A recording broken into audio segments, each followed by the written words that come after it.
Buenos días, good morning. So we have to tell you that this meeting is going to be in Spanish. So I invite you to get your equipment for translation, please. Buenos días, solo les comento que la junta de ahora va a ser en español y tienen su equipo de traducción en sus mesas. Entonces, hay presentadores y hay algunos que van a hacer en inglés y ahí utilizaríamos las personas que hablamos español. Solo invitándoles que al fondo están los baños y están las comidas por las personas nuevas que acaban de llegar. ¿Hay alguna persona nueva aquí, por aquí, que haya venido su primera vez aquí? Oh, bienvenidos. Muchísimas gracias. Okay, vamos a dar inicio entonces y voy a ocupar dos voluntarios porque vamos a decir nuestro juramento a la bandera. Primero va a ser en español y luego en inglés. ¿Alguna persona, un voluntario? ¿Nadie? ¿Dónde? Ok.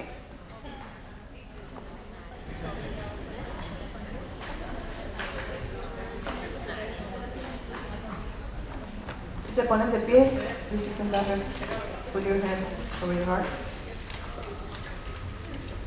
Okay, ready, begin. I pledge allegiance to the flag of the United States of America and to the republic which stands one nation under God, indivisible, with liberty and justice for all.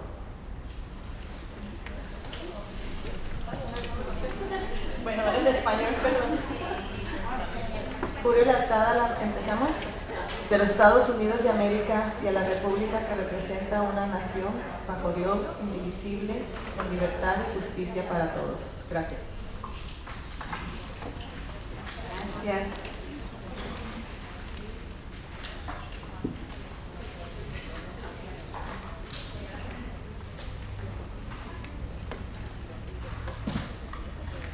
Okay, primeramente les doy la bienvenida, como soy Guadalupe Estrada, soy la presidenta de nuestro comité de DELAC, de aprendices del idioma de inglés, y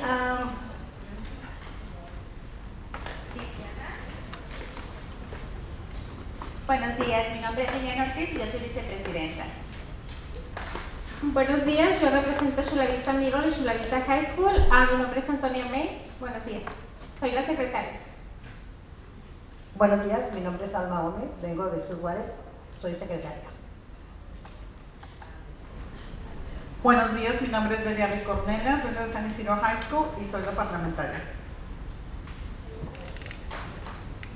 Buenos días, mi nombre es Elizabeth Yeager y yo de Olympian High School. Secretario de DPAC. Pues les damos la bienvenida y solo como un rompehielo que siempre procuramos hacer una actividad. Lo que quisiera hacer es primeramente, a mí me gusta mucho cuando hablamos sobre prácticas restaurativas. Me encanta mucho porque nos ayuda mucho a ayudarnos entre nosotros. Si empezamos entre nosotros los adultos a tener conocimiento entre los padres, podemos apoyar más a nuestros hijos. Y antes que nada, hay nuevas personas aquí. Esta va a ser nuestra segunda reunión que la hacemos combinada. ¿Por qué? Porque somos dos grupos de padres que nos estamos reuniendo para trabajar y dar nuestras opiniones, sugerencias al distrito. ¿Para quién? Para nuestros estudiantes, para todos.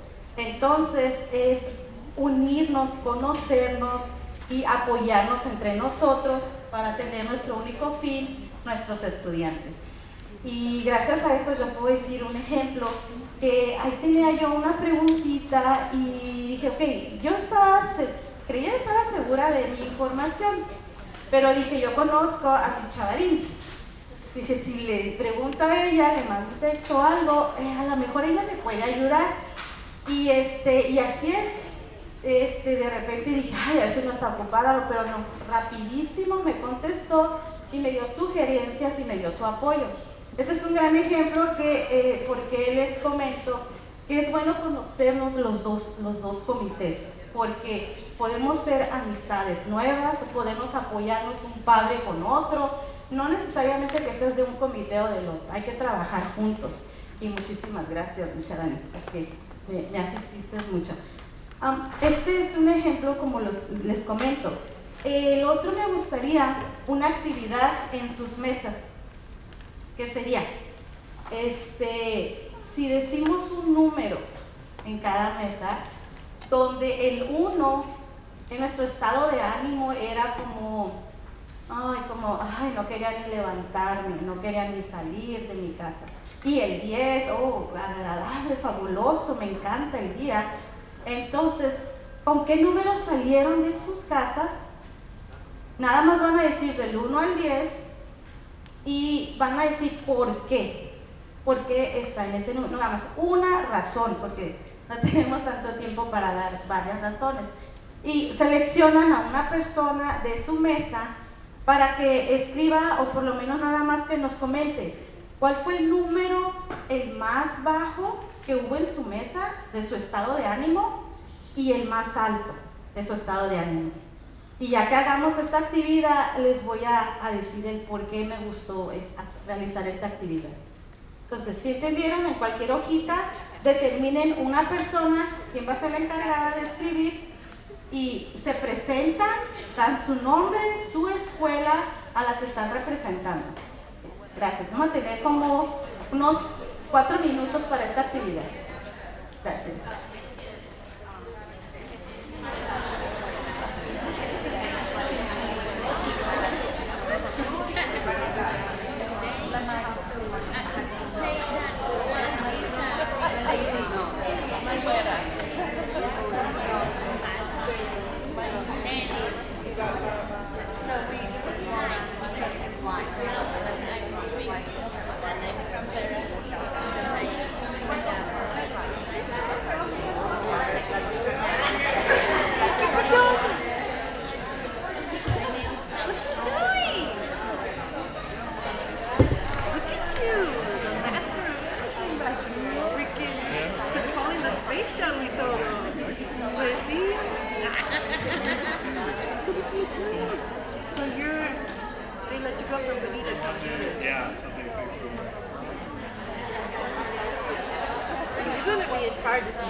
It's coming. Yes.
Bueno, ¿estamos listos?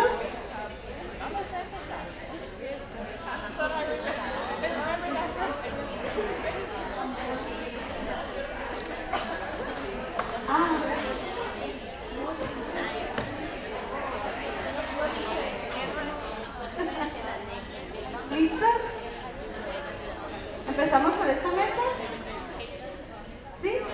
es el que va a compartir? ¿Una persona? Buenos días, yo soy Susana Ochoa de Chulavista Miro. Nosotros dijimos que pues casi siempre estamos en el número 10 con la actitud y el ánimo de venir. Hoy amanecimos con el 9 porque estuvimos un poquito cansados en la semana. Gracias. ¿Y en esta mesa? Hola, buenos días, mi nombre es Norma Ávila y vengo de representando a John Romero.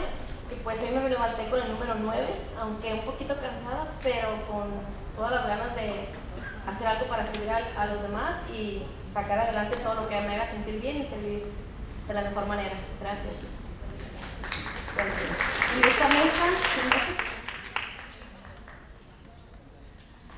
Okay, Gloria from Bonita Vista High and Middle, number 10, because it's a beautiful day and thankful that we're alive. And then number 8, because we were able, to stay home a little bit longer and watch the news, and excited to come here. Thank you.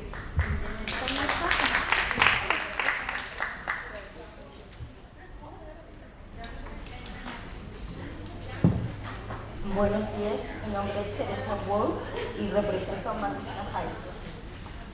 El número más alto fue 9.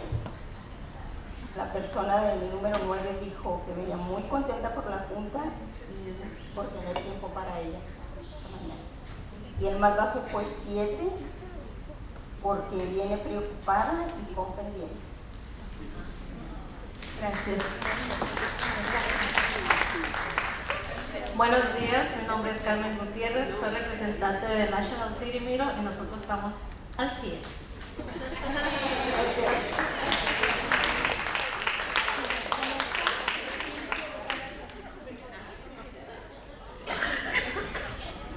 Hola, buenos días. Mi nombre es Claudia. Somos, aquí hubo 2 9. Julia, que por estar contenta por vivir. Yo, porque tuve la oportunidad ya de moverme y de venir, porque tuve un problema en la espalda y estuve mucho tiempo sin moverme.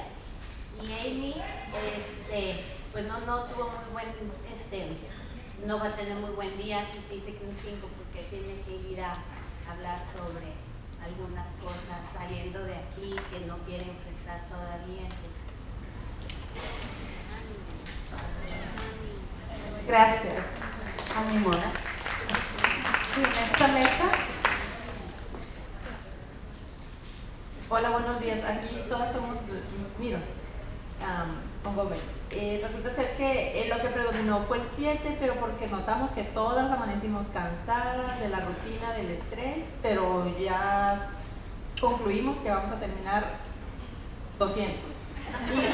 Y Rosita viene muy animada porque así es ella y luego porque dice que está siguiendo sus fortalezas, que ya lleva 2 semanas siguiéndolas y que se siente también muy animosa y pues nos vamos a pegar por los contagios. Gracias.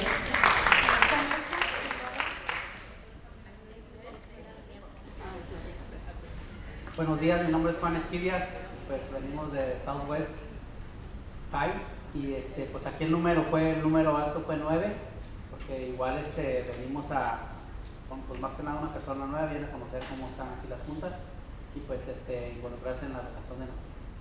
Gracias. O el bajo pues fue el número 7 porque pues viene un poquito mal de salud, pero pues se animó a venir. Gracias.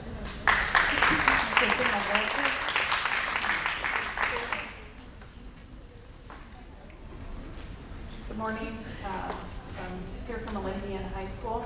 The lowest numbers of our group was 1 because didn't really want to get out of bed this morning, tired, and it was very warm. But the highest number it's increased as the day has gone by. But our highest number starting out was a number 9 because she was looking forward to coming to today's meeting. Thank you. Gracias. Hola, mi nombre es Carla, estamos platicando aquí de Rancho del Rey. Platicamos 3 La más alta, María, tenía 10, viene muy animada, dice que amanece así la mayoría del tiempo, la gran mayoría. Y Alejandra y yo nos pusimos en un 8, tomando en escala, por ejemplo, el 10, a lo mejor el día que amanecemos mucho más emocionadas, a lo mejor por un viaje o un curso nuevo, algo así. Entonces, en escala de 8 nos pusimos porque a lo mejor es un día de rutina, pero también, pues, animada, un 8 así como aceptable. Gracias. Gracias. Buenos días, mi nombre es Brenda Salazar y vengo de Sweetwater High School. En nuestra mesa tuvimos un poco de tutti frutti, el más bajo siendo el 5, y aquí mi compañera dice que no sabía si venir o no porque tiene muchas cosas en su casa, tiene que hacer los quehaceres, la comida, entonces anda un poco estresada, ella dijo que un 5. Luego tenemos otra compañera que no sé dónde se fue, pero dice que anda un poco enferma, entonces ella un 8, aunque sí quería venir, pero se sentía mal. Y yo, pues yo me di un 10 porque la verdad me programé, me dormí temprano, me levanté, hice desayuno y así que vengo con toda la pila cargada. Gracias.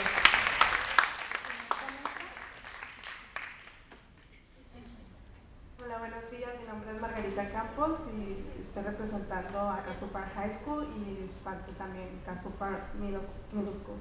Aquí estuvimos a 8 y 10. El 10, mis compañeras aquí se levantaron súper temprano, desde ayer hicieron su reporte ya. Vienen muy contentas de poder aprender algo nuevo y estar aquí. En el 8, mi compañera y yo, pues porque hay sueño, ¿verdad? Hay que levantarse más temprano.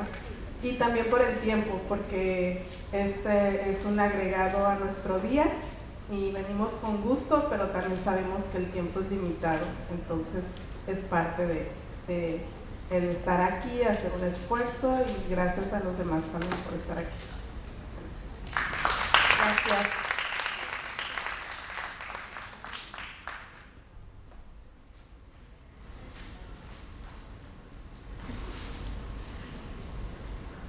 Muy buenos días, Claudia de CIS de Hilltown Middle School. Miss Delgado, she's always a 10. Siempre es un 10, Miss Delgado.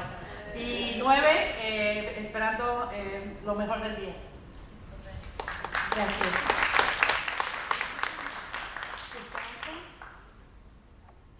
Buenos días, Maritza. Aquí estamos las dos de San Isidro High. Coincidimos que nos levantamos muy temprano, pero así como que con un 1, pero estamos a todo el 10 porque era un día nuevo, con muchas actividades, la junta y actividades personales que tenemos cada una muy positivas. Buen día. Gracias.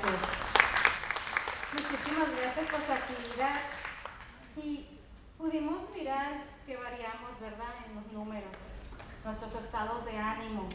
Y nosotros somos adultos, tendemos a tener más control sobre nuestras emociones.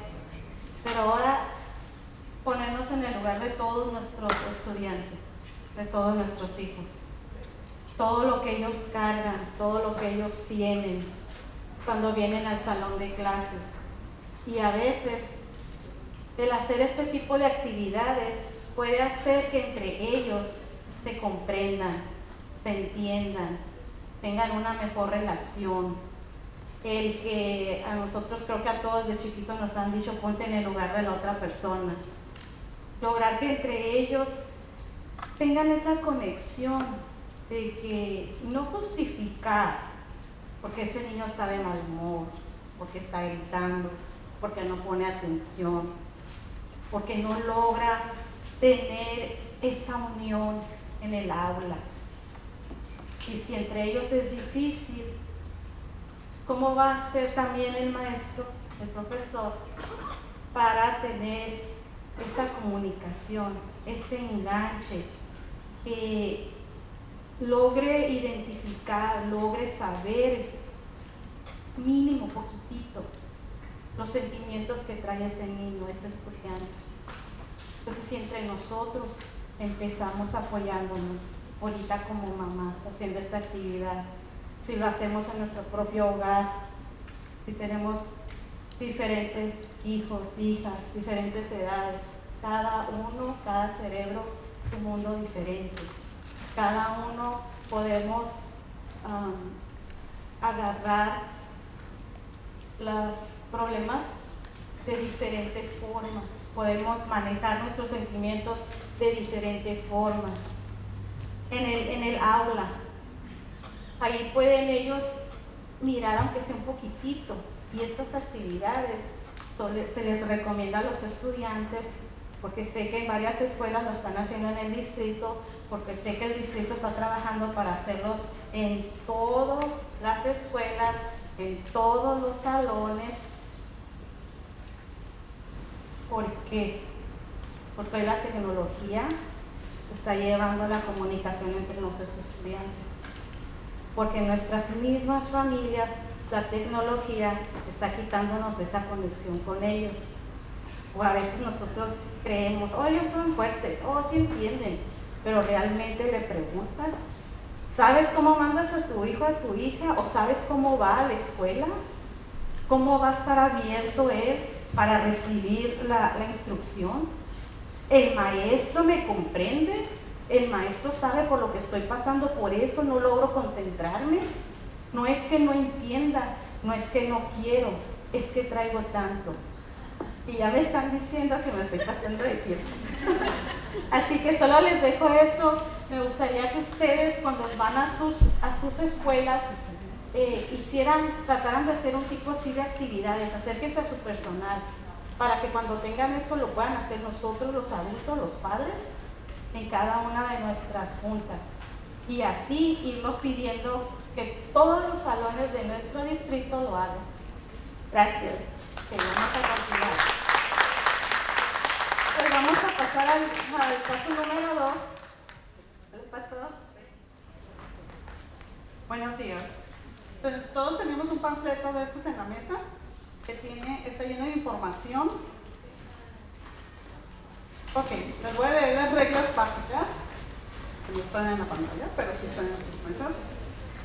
Primero, apegarse a la orden del día de la junta. Iniciar y terminar la junta puntualmente. Eso no va a pasar. 2. Escuchar atentamente al orador sin interrupciones. Se prohíben las conversaciones paralelas. Acuérdense que vamos a tomar de que se anoten las preguntas, se las pasan aquí a la secretaria o a mí, a la parlamentaria, y se las vamos a pasar al presentador. 3. Mencionar su nombre y la escuela a la que representan antes de hablar.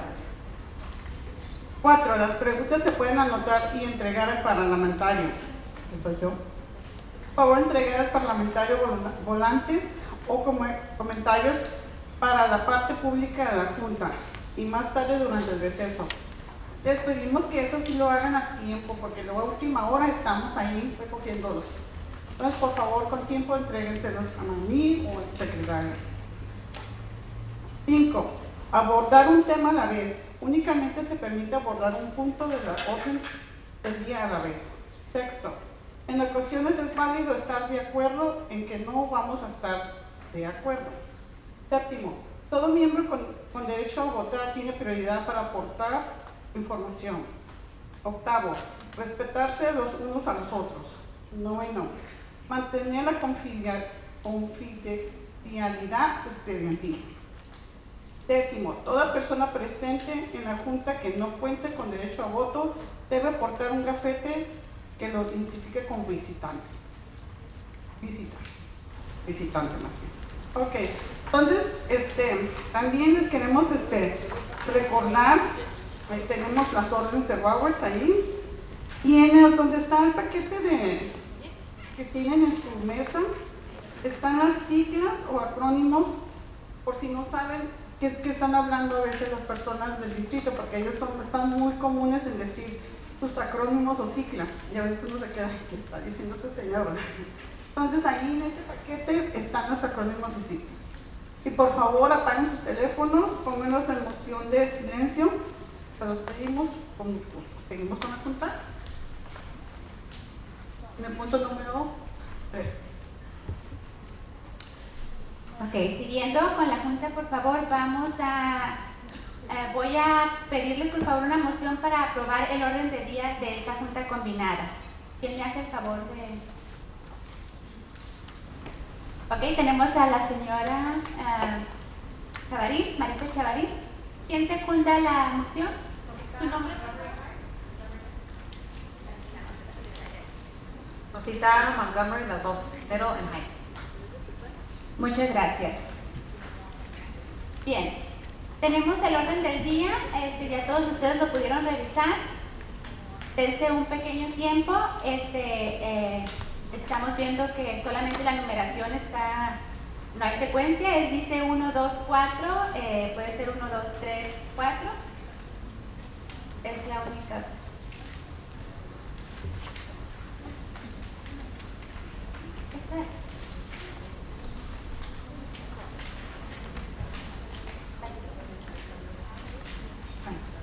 Bueno, tenemos que ya está correcto, muy bien.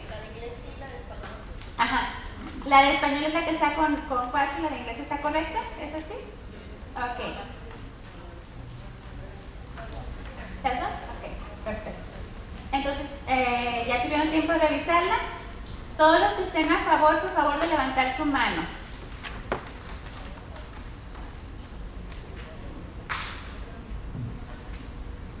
Es el orden del día.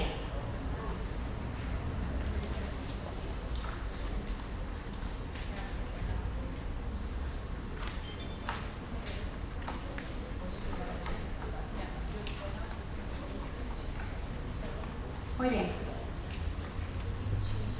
Todos los que estén en contra, por favor, de levantar su mano.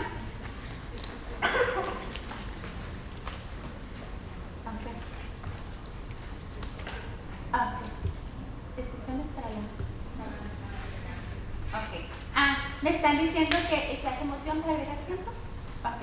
Me están pidiendo una moción para agregar tiempo a la agenda porque estamos ya retrasados. Estábamos que comenzábamos a las 9:20 el punto de el Catbosu y tendríamos que empezar en Bella. ¿A qué horas tendríamos que comenzar la?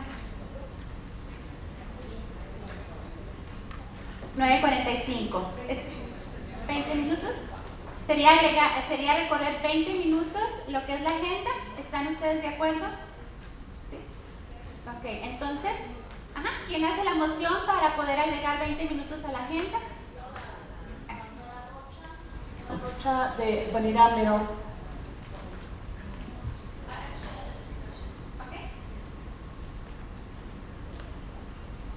Elizabeth Yeager, Olympian High School. If we bump it 20 minutes, does that mean we're going to end 20 minutes later?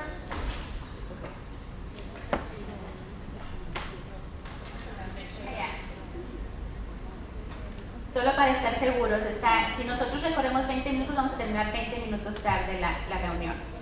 ¿Están de acuerdo la moción? 15 o 20, de acuerdo a cómo se vayan ajustando los temas.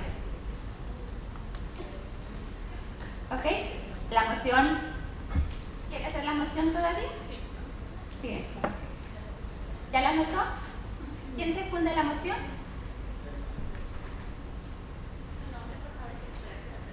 Normal y la Tortomero.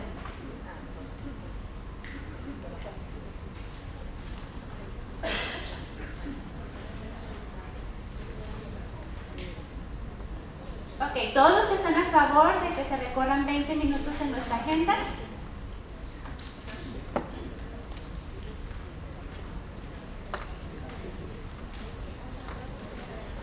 Que levanten la bien, por favor, porque estoy viendo más.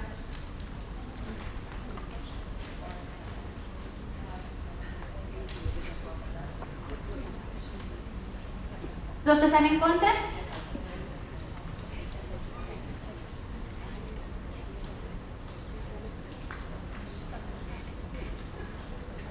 ¿Y los que se abstienen?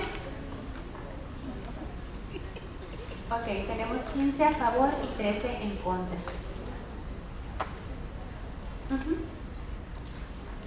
Entonces se adopta. Ok, entonces se pasa la cuestión de extender 20 minutos la agenda. Ahora vamos a pasar para adoptar el acta de la reunión anterior. El acta, al revisarla nos dimos cuenta que donde tienen los miembros de la reunión que presidieron la reunión pasada. Tenemos un error ahí, tenemos a vicepresidente, lo cambiamos por Juan Vega, secretaria Elizabeth Scheller y parlamentario Belia Rico. Otra corrección que miramos fue que en el número 10 dice evaluaciones de la Junta, los representantes de DPAC, y le agregamos los de DELAC, porque fueron los dos, era una junta combinada. Entonces, esas son las correcciones que nosotros vimos en la mesa. No sé si ustedes tengan alguna corrección, les damos unos minutos para que la revisen y nos digan si alguien tiene una corrección. Asegúrense que si ustedes vinieron, estén sus nombres presentes o cualquier otra corrección. Ya se los mandaron por correo también, no sé si tuvieron la oportunidad de revisarlas. Bueno, ahora por cuestiones de tiempo, entonces vamos a adoptar el acta de la reunión anterior con las correcciones que mencionamos. Pasamos al punto número 4, que sería meta 2, con la doctora Mariana Gómez. Y solo para mencionarles que ya después de que ella presente, recuerden que las preguntas van a ser hasta el final y va a ser la tarjetita color anaranjada. Si tienen preguntas, las van a llenar por favor y las van a pasar, nomás levanten la mano y el personal va a pasar por ellas y nos las van a dar a nosotros. Y aquí nosotros los vamos a revisar por favor, porque queremos ver si es exactamente las mismas preguntas o algo. Entonces aquí nosotros las seleccionamos para que más rápido contesten. Y contesten por favor, es una tarjeta por persona, no en una tarjeta poner 5 preguntas de la mesa, no. Cada una es una tarjeta. Por favor, cuando estén traduciendo no se levanten ustedes a darla. Por favor, nada más levanten la mano y ya sea nosotros o alguien del personal va a agarrarles sus preguntas. Gracias. ¿Sí? ¿Sí? ¿Y la presentadora no se encuentra? Oh.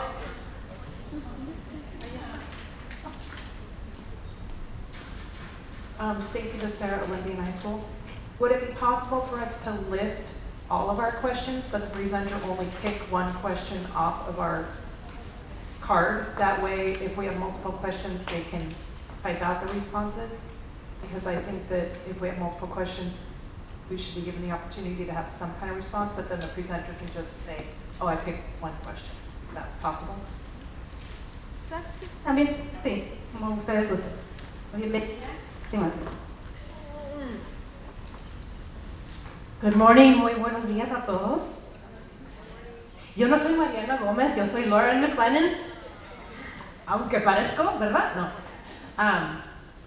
So Dr. Gomez she's off taking care of our foster and homeless students this morning, and so I'm here to present. I co-presented with Dr. Fulcher at the last school board meeting, and so I'm very familiar with the presentation. So I'm happy to be here with you today with former beloved students and my wonderful Mar Vista High family. Good morning to you especially. And let's get started. I'm going to advance through the slides fairly quickly because they're a little bit repetitive, and I want to get to the point. I want you to have time for your questions and time for your input. So the presentation that Dr. Fulcher gave at the last school board meeting was particularly focused on equity, and you're going to see that there's a very tight focus on racial equity.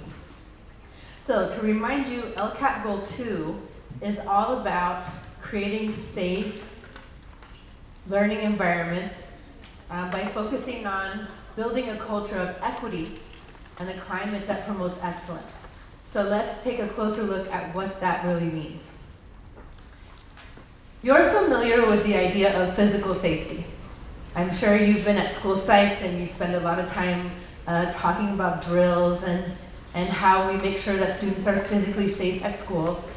We're also talking with equal passion about making sure that students feel emotionally safe. So this morning when you were connecting with each other at your tables and talking about how you're doing this morning.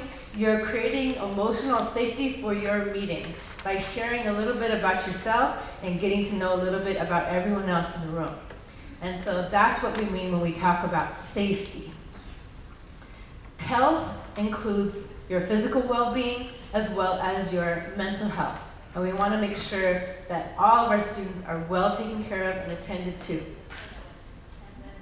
The learning environments, we want to make sure that there is good rapport. Your president was talking about that this morning, that teachers have good connections and relationships with students so that the learning is enhanced. When we don't have good relationships with our students, the learning is more difficult.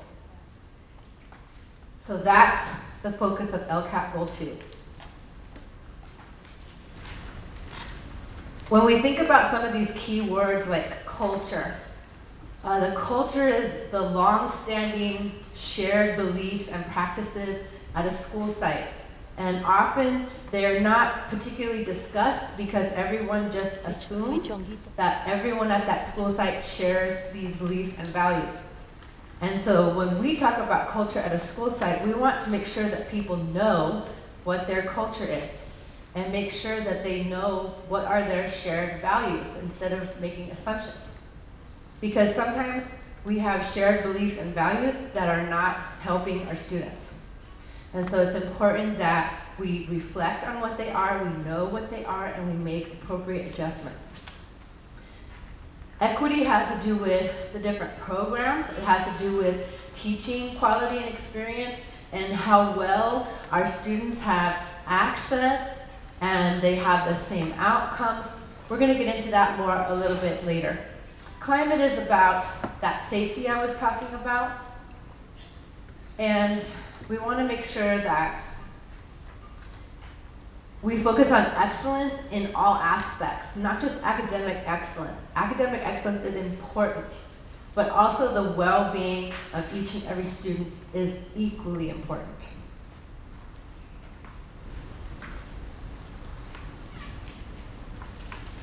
So Dr. Fulcher created this 4-year equity plan, and right now we are in year 4, where we have done a lot of professional development, we've made a lot of presentations, and now we're trying to help the work come together and move forward at every site and throughout the district. So that's where we are right now. I'm not going to read all of this to you, but these are the areas where we want to make sure that everything is coming together in the system itself, in the way that we collaborate with each other, in the way that teaching and learning happens, and in the way that we are getting the results that we desire.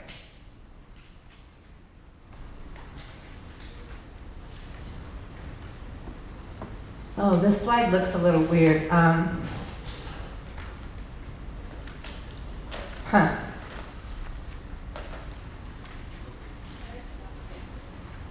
Yeah, that's weird. That's okay. This is a long list of services that are offered through our office and the ways that we are trying to create this cohesion of LCAP Go 2, safety and healthy environments, a culture of equity and promoting excellence.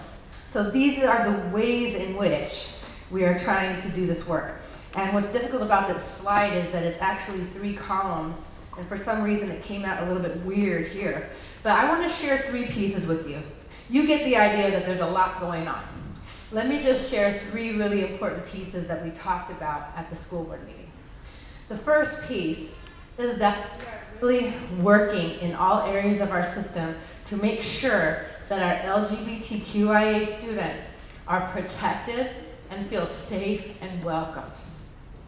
One of the ways in which we're doing that is we have developed what we call a gender support plan at every site, so that a student can work with an adult to make sure that we're using the name that they want to be called by, that we're identifying them how they want to be identified, and that they have access to all the facilities that they need to access. And so at every site, we have that support plan in action so that students can advocate for themselves and be supported in their identity. The second piece I wanted to share with you is that we've started a particular, I go out of range right here, right? This is the spot, yeah? Okay. This is the magic zone. Uh-oh, don't move. So we've created this professional development for teachers where we're helping them to just focus on themselves as people. Teaching is a very, very difficult job. I've done it for 19 years. And I love it. It is my passion. It is my calling. And it is very difficult. It's stressful. Not because students are bad. They're wonderful. But they come with a lot of needs.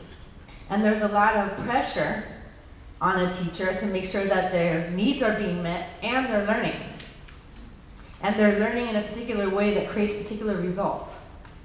And that's a lot to manage. And so it's important as a teacher that I have very good social emotional skills to be able to manage myself, take care of myself, so that I can take care of the students in front of me. So what we're doing with our teachers is we're helping them be strategic about how they take care of themselves so that they can connect and have those healthy, good relationships with students that really help students learn. So that's a new professional development that we're offering this year. We've done it one time so far, and the teachers who did it loved it. And so we can't wait to be able to do it again next semester. And finally, we're promoting, every school is supposed to have a culture and climate committee. This committee, the work of this committee is so important. This committee is where we have conversations about equity. I'm going to show you some data in a moment. In this committee, this data needs to be looked at, examined, find out why. Why does this data exist this way? And what are some things we can try to shift this data in the right direction so that we are creating a culture of equity. This is the only committee where this work is priority number one. This morning, when you were checking in at your tables and talking about how you were feeling this morning, that's restorative practice. Maybe you remember me or other of my colleagues coming and talking to you about restorative practices last year.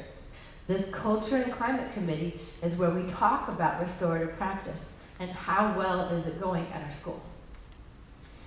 So my colleague and I, her name is Lon Nguyen, we work together, we do the same job, we're both teachers, but we're teaching other teachers in the Department of Equity and Culture. What we did was we created a curriculum, the same way that we would write curriculum for our classes of high school students. We wrote a curriculum for adults to be able to do this work of the committee so that they can see results, so that they can stay focused and on task and get results. So we're really proud of that curriculum, and I know several schools are doing it wholeheartedly. Hilltop High, Bonita Vista High, Bonita Vista Middle, and some other schools are working their way through it as well. It's an important question for you to ask at your school site. Is there a Culture and Climate Committee? Are they meeting regularly? Are they using the curriculum? That is a really, really, really important question to ask. Moving on. So, Dr. Fulcher, when he presents to the school board, usually he's focusing on educational equity. And that means looking at the extent to which there are barriers to educational success for certain students based on their gender, their race or their ethnicity, their national origin, their color, their disability, their age, or other protected group status. To what extent are any of these factors creating unfairness? To what extent are any of these factors blocking students from reaching goals? That's what we look at when we talk about educational equity. So I want to share some data with you that we've gathered about our district. And you can see in the title here, this is from last year, 2018. Dr. Fulcher highlighted some numbers he wanted us to really look at closely. In this middle column, we're looking at the college going rate. To what extent do these different groups of students attend college? And he wanted us to notice that our Latinx students are attending college at a 67% rate, which is the lowest of all of these groups. He also wanted us to notice that our African American students are attending college at about a 69% rate, which is second lowest. Is that equitable?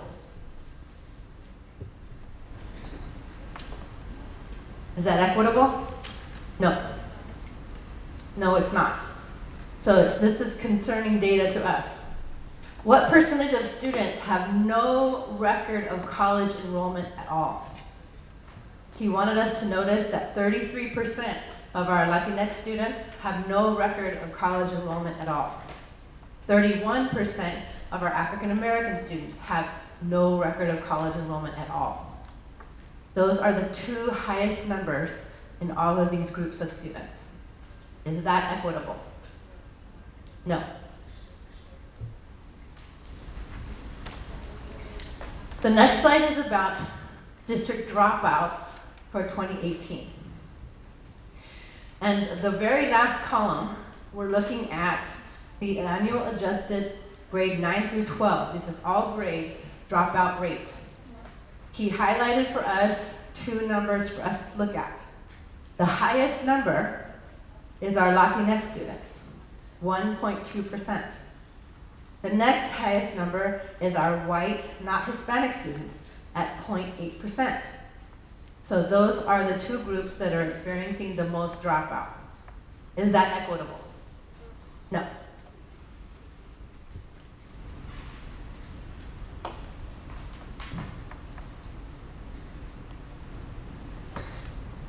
So now what we're looking at the year 16-17 and what percentage of these students completed A through G coursework.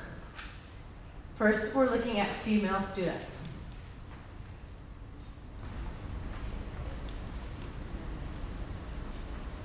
Female Latinx students, only 53.2% of them completed A through G coursework. Female Pacific Islander students, 61.5% of them completed A through G coursework. Female African American students, 61% completed A through G coursework. Male students, Pacific Islander, 23.1%. Male students, Latinx, about 39%. Male students, African American, 41%. Big discrepancy between female and male students. Is this equitable? No.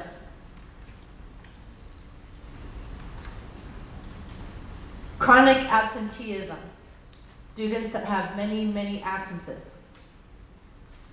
African American students have a rate of chronic absenteeism at about almost 13%. Latinx students have a rate of 14%. Is that equitable? No.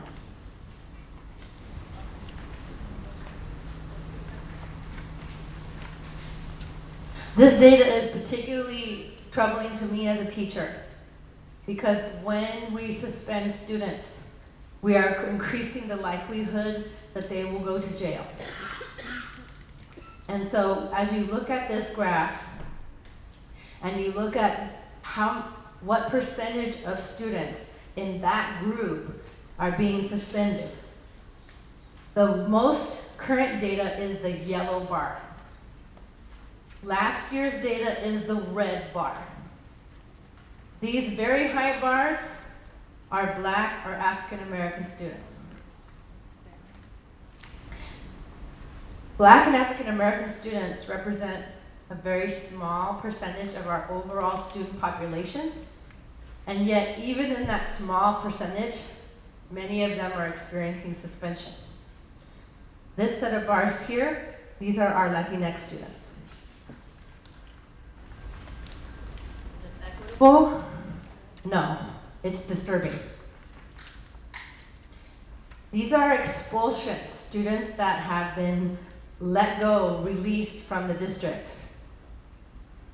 This gray bar is this year so far. This orange bar is last year. These very high bars here, Latinx students. Equitable? No. So what we want to focus on when we're talking about equity, look at these little babies. They're not even going to school yet, right? The problem that we have in education today is that I can look at the color of these babies' skin, I can know what their race or ethnicity is, and I can tell you what will be the outcome. It's wrong. It's sad and it's wrong. I shouldn't be able to tell you anything. They should all have the same opportunity, the same chance. But as babies, they're already starting with many, many obstacles. As babies, they're already starting with deficits, and it's not their fault. It's not their fault. It's not the fault of their parents. It's the fault of our system. Our system has to change so that we cannot predict outcomes for these babies. And that is the work of the Equity and Culture Department. And I'm going to ask you parents to please advocate for the Equity and Culture Department. When budget cuts come, ours is the first department people want to talk about. Ours is the only department worried about these babies as our primary occupation. Other departments care, absolutely they care. But this is uniquely our work. This is the only work that we do, is we focus on making it right for these babies. At this time, I want to take questions. And I'll do my best to answer. It's Dr. Fulcher, Dr. Gomez, and me. So if I don't have the answer, I will certainly get it to you.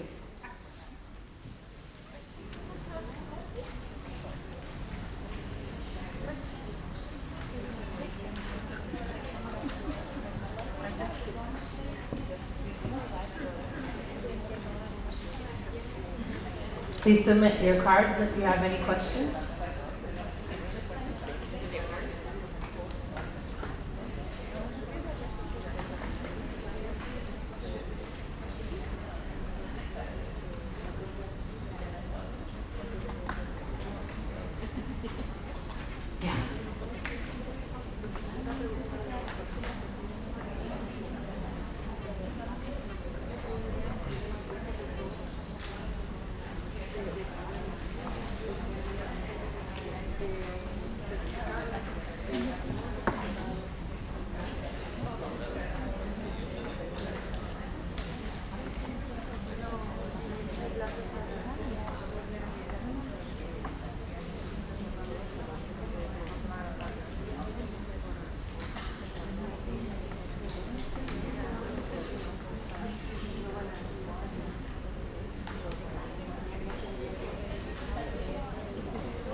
Okay, first question. ¿Qué están haciendo los administradores para hacer a un lado el racismo? What are administrators doing to address the problem of racism? This is where I'm telling you about the Culture and Climate Committee. The Culture and Climate Committee includes an administrator, the school psychologist, the SIS coordinator, and teachers. And so this committee is where this work is supposed to happen. And administrators also have access to a lot of data. They have regular conversations with Dr. Fulcher about the kind of data that I just showed you. Thank you for this question.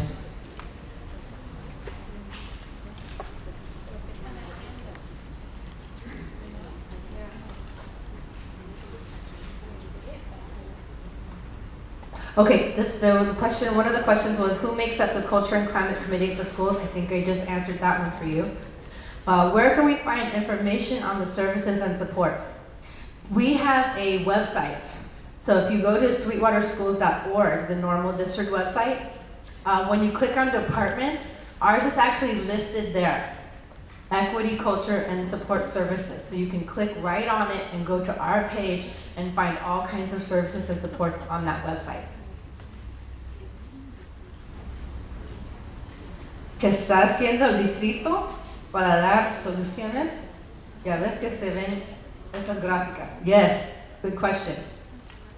So this data was just presented by Dr. Fulcher, not last night at the board meeting, but the board meeting 2 weeks ago. So he showed this data to the school board members. And I told them exactly what I'm telling you about this Culture and Climate Committee and this curriculum we've created. Because the purpose of the curriculum is to look at data like that and find out to what extent is this happening at our school? How can we interview and talk to students and teachers about this data? And then what solutions can we try? What solutions can we experiment with to impact this data? That's the whole curriculum for this committee. This is why I'm telling you this committee is so important. Go to your school sites, ask them about this committee and whether or not they're using the curriculum. Because it's really, really difficult to address the problems that I'm showing you if you're not following a very specific path. If you're just meeting once a month and you don't have a specific plan, you're not going to be able to address this problem.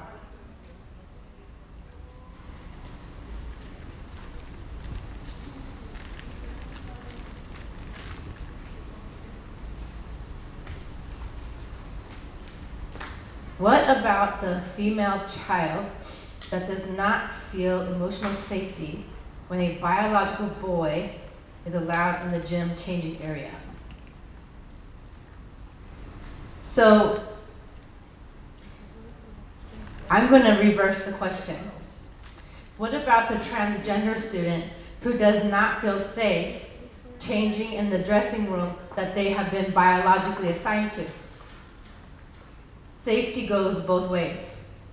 Not only that, the gym changing area, the only purpose of that area is to change clothes for PE. That is not a sexual space. Gyms are not a sexual space. Bathrooms are not a sexual space. There is a particular purpose for those spaces. And we need to teach our children that. Parents need to teach the children that. Teachers need to teach the children that. And we need to monitor our locker rooms so that everyone feels safe. Because I'll tell you what, it's not transgender students that are making those spaces unsafe.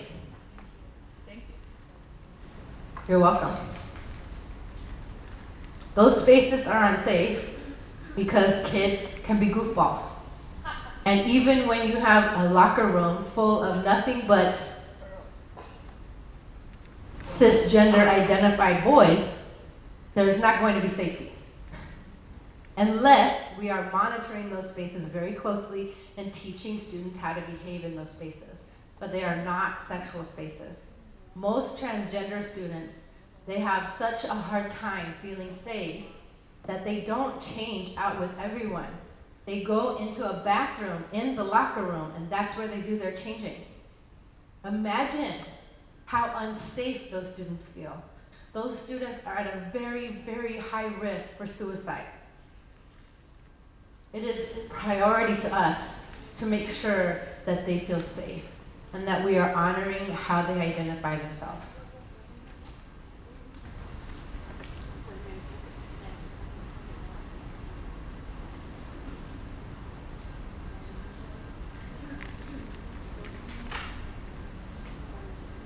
Okay, I'm going to get help with this question because there's a lot of words. Momentito.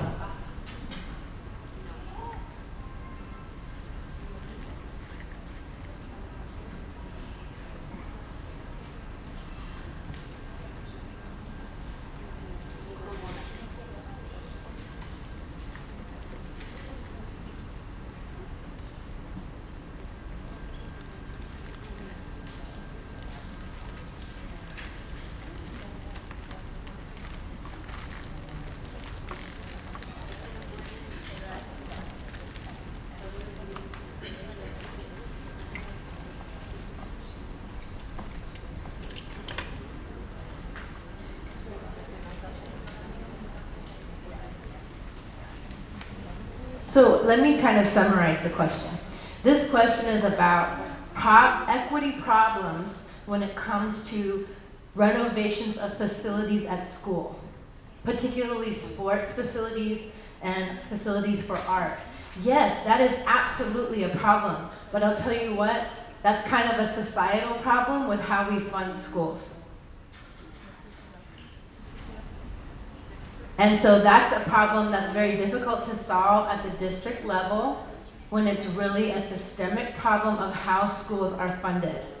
Because we try to kind of fund them equally, but the truth is, if schools are going to be funded based on what taxes are paid in that area, then if the school exists in a poorer area, then those people are paying less taxes because they're poor.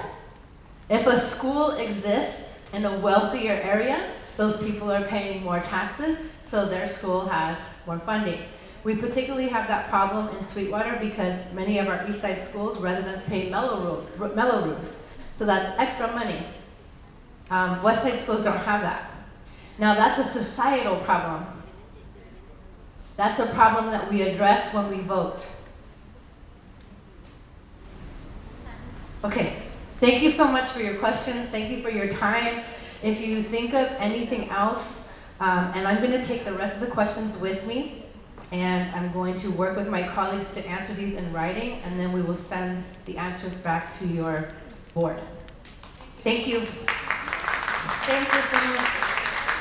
Ahora vamos a pasar a esta actividad. Tenemos que dar nuestras sugerencias. Esta hoja azul las vamos a llenar, por favor. ¿Cuántos minutos tenemos? 5 minutos para dar nuestra sugerencia.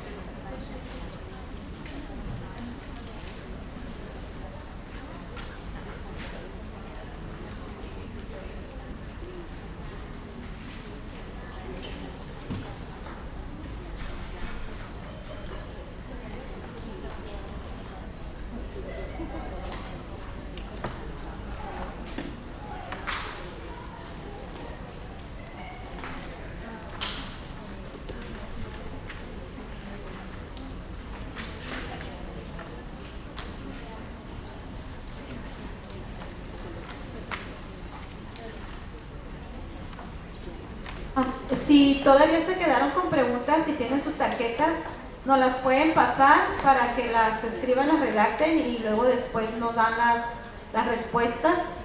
Si aún quedaron con preguntas, con dudas, solo dennos sus tarjetas, por favor.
Les queda un minuto.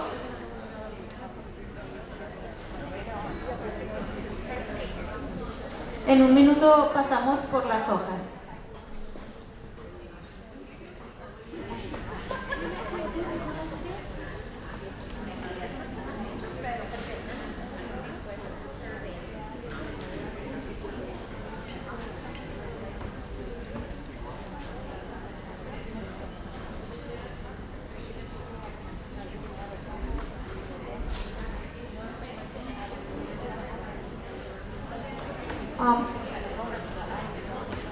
Necesito preguntarles, ¿desean tener el receso o quieren que sigamos ya con la segunda presentación? Para hacer entonces una moción. ¿Receso?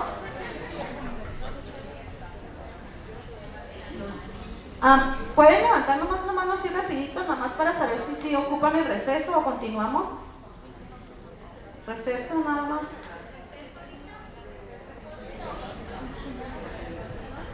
¿Receso? No. ¿Continuamos? Ok, entonces vamos a seguir con nuestra junta, con el siguiente presentador. Ahorita vamos a pasar a recoger las hojas y le vamos a dar tiempo a que él dé su presentación y al final dejamos las preguntas igual. Va a ser la tarjeta el color rojo. Cuando tengan sus preguntas, por favor, nomás las levantan y nosotros vamos a pasar a recogerlas. Entonces continuamos con los presentador, con el señor Thomas Winter. Buenos días a todos. Muy bien. Yo hablo poquito de español, pero it's not very good. I couldn't even say that phrase in Spanish, and it's not very good. So I am here today from Human Resources, and I want to review with you the volunteer process, the steps of becoming a volunteer, the requirements, which shouldn't take that long, and then a lot of time for questions, okay? So I have, Ms. Delgado has up here the steps, both in English and Spanish. The first step is that you visit with the school or department and talk to an administrator about what you'd like to do, or an assist about what you'd like to do in terms of volunteering, and just discuss what you want to do and see if that's an area of need for the school. So it starts with the administrator or the SIS, all right? Next, you would complete the volunteer application, and I'm going to go over the volunteer application after we go over the steps. And let me slide this up. Is it touchscreen? Touchscreen.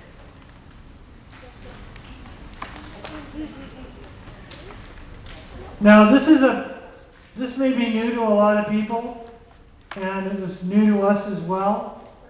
In the past, everybody always had to do mandated reporter. Everybody that comes in contact with students has to do that. But there's new ones that the state of California came out with this year. 2 on sexual harassment and 1 on bloodborne pathogens. We've kind of stopped on the bloodborne pathogens, but the sexual harassment ones are required by the state. We have until December to get those done. The mandated reporter has to get done in the first 30 days. So we did the same thing with volunteers that we do with new hires. We make them get these completed before we let them serve. Because once they're serving, it's kind of hard for us in HR to track all these people. So that's been a requirement that I know has caused consternation because it takes so long. The sexual harassment takes a while to do. It's an hour and a half long, and the other one I think is 45 minutes long. And they're not in Spanish yet, so that's a problem. But it's a state mandate, and we are trying to obviously live into the state mandates. This is another state mandate. You have to provide proof. If you're a new volunteer, okay? You have to provide proof of that you are not having TB, free from tuberculosis in the last 60 days. If you volunteered last year and you had TB then, it will last for 4 years. But if you're a brand new volunteer, we need to see your TB test and it can't be more than 60 days old. Okay? Step 5, really, you don't have to necessarily do this. The SIS can do this. The community relations facilitator can do this. The administrator can do this. They can email us. We've tried to create a Google Sheet and give everybody access that needs access so they can see when people are clear. And essentially you wait to be approved and you should be informed by somebody at the school site. Now another important element of volunteering is, again, it has to do with following state law. We cannot let anybody volunteer and that do work that replaces the work of a classified employee. So we couldn't have somebody go in and be a secretary. We couldn't have somebody go in and be a campus assistant, because that work is done by our classified employees. They can file a grievance saying, you have volunteers doing our work. By me, our work, it would be work that's in their contract. So we have to make sure that any work that volunteers are doing, and really, we don't know, the administration needs to be following this at the site because we don't always know what they're doing all the time, that they're not doing the work of a CSCA member. Okay? So those are the steps. Before I go on to discuss the application, are there questions about the steps?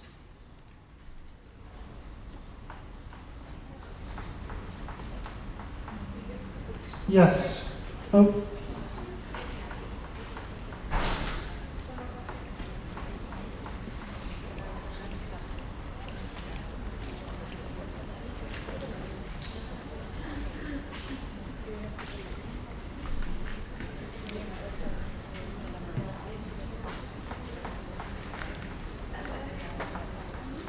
With the volunteer process? Training. Oh, yeah. Okay. That's a difficult one. So what I've heard has been successful. The question was, how can the school sites help the parents that want to volunteer, the community members that want to volunteer, help them with the trainings, the JPA trainings? What I've seen as successful at sites is they will try to have parents go into the computer labs and they'll assist them with completing the trainings. I've asked our risk management department to try to get those in Spanish, and I've heard that they're working on it. I don't know when we're going to get them.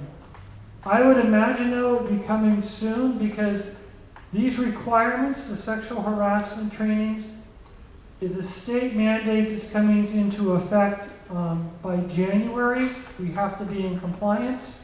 So I would imagine this is happening up and down the state, and that we might be able to get those in Spanish in the near future. But in terms of really the way it's supposed to work, in reality is, as an individual, I'm supposed to do that training by myself and answer the questions by myself to prove that I understand the content. Now I recognize people may need help and still can answer the questions, but we can't get into a situation where others are answering the question for them, because down the road, and I don't want to wish this on anybody, if something was alleged that happened with the volunteer, and we as a district can't prove that the person was trained, not only will we be sued for what happened, we'll be sued for negligence for not training the person. So we're kind of in a catch-22 situation. It's a difficult situation because it hasn't been translated. But I will go back to risk management to try to get it translated for next year, or as soon as they possibly can get it. We don't do the translation, by the way. They come from the JPA, the Joint Powers Authority. which is an organization that a lot of school districts in the county use. That's my best answer to that question. Other questions about the steps?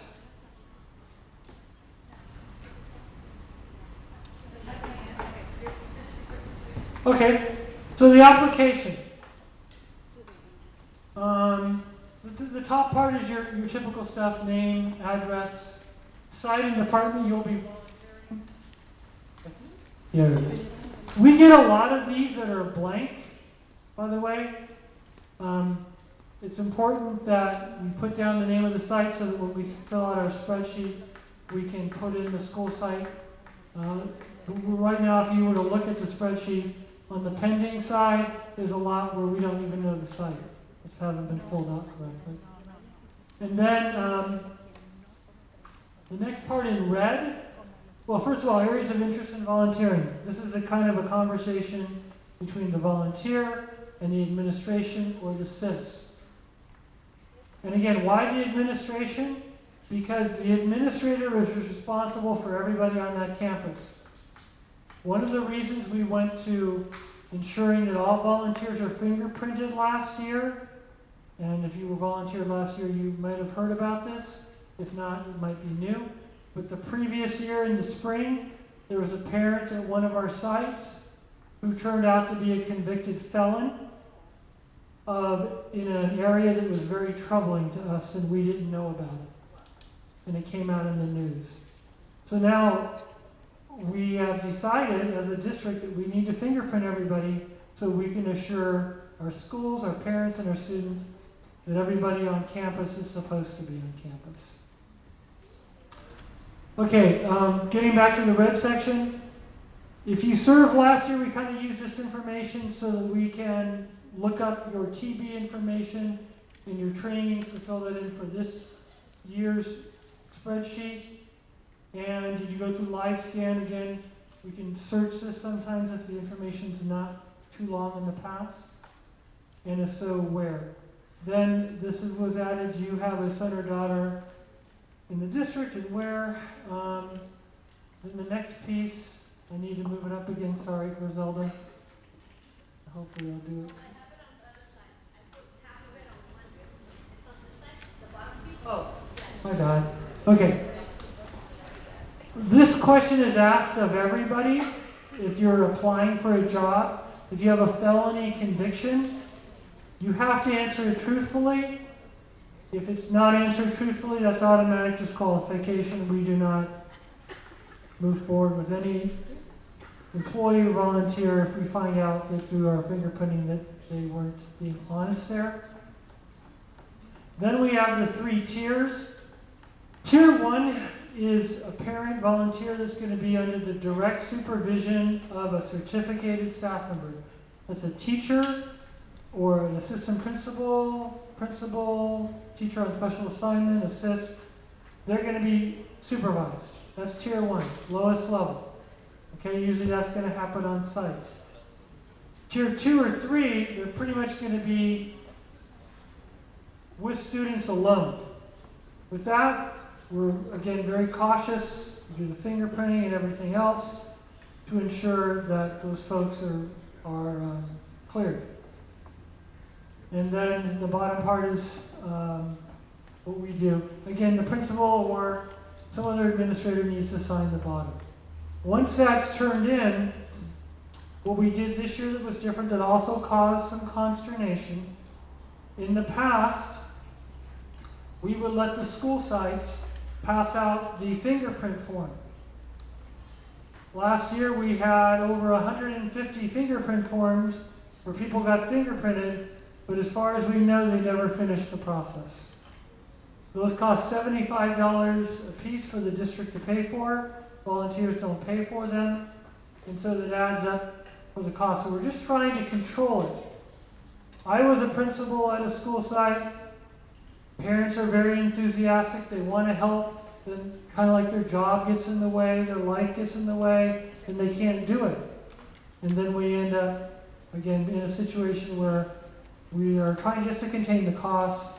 And so you have to get the fingerprint form at the district office, We've also let some of the school sites, like the CIS, come down and pick some up and distribute them. That has occurred as well. And then, we monitor the JPA to make sure that's being done. And that's the application. So I'll pause now. I see that there are some questions about the application and the process in general.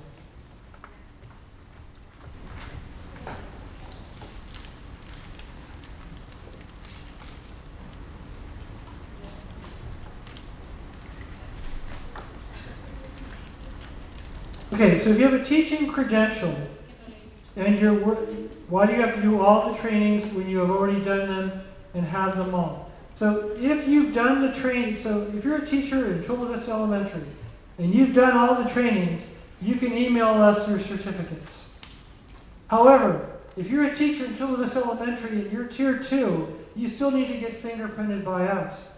Because if something were to happen, not saying that it will, but if it did, your results don't come to us, they go to Chula Vista Elementary. We only get the fingerprints for the people that we fingerprint. So, if somebody were arrested for a felony and we didn't fingerprint them, we're never going to get the report. That's why we have to fingerprint them. But you don't have to do the certificates again. We can take your certificates. Just email them to me and I'll put them into the system. Or get them to the CIS or to Ms. Delgado or to somebody and we'll get them in the system. And by the way, those lovely trainings have to be done every year. Every year. Even though they don't change very much. Again, that's a mandate from the state.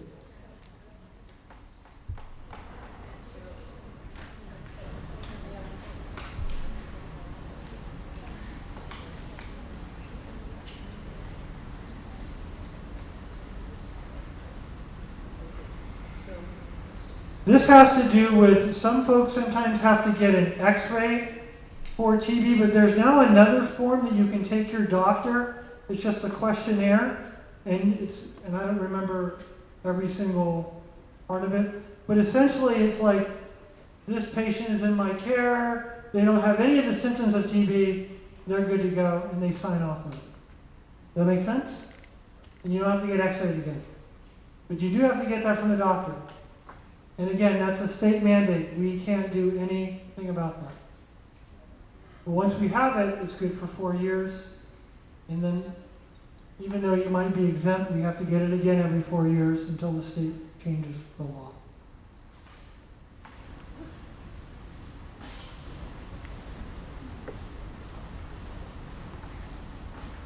Okay, once you've been volunteering, you do not have to get your live scan again unless there's a lapse in your service.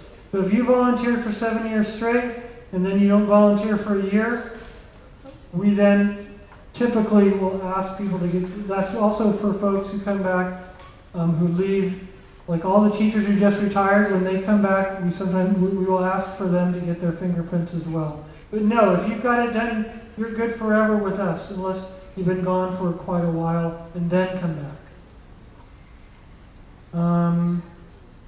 No, so I think I answered all of that.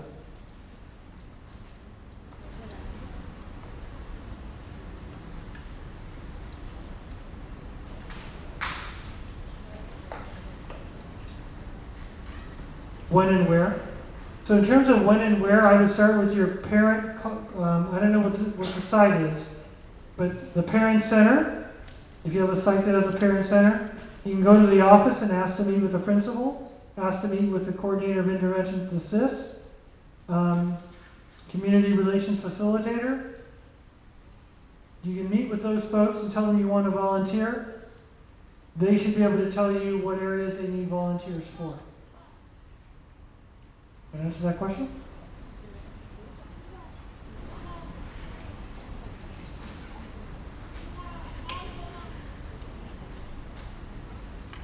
Okay. So how can a parent who's afraid of an ICE volunteer when they can't have their fingerprints done? So I understand that concern. Unfortunately, again, From the perspective of ensuring that everybody is safe at a school site, we can't waive that. It's a liability issue for us. We need to know that the person is clear. So I'm not going to sugarcoat this one. We have no control over this. It's an unfortunate environment, I believe, that's been created, but I cannot not have folks fingerprinted for any reason.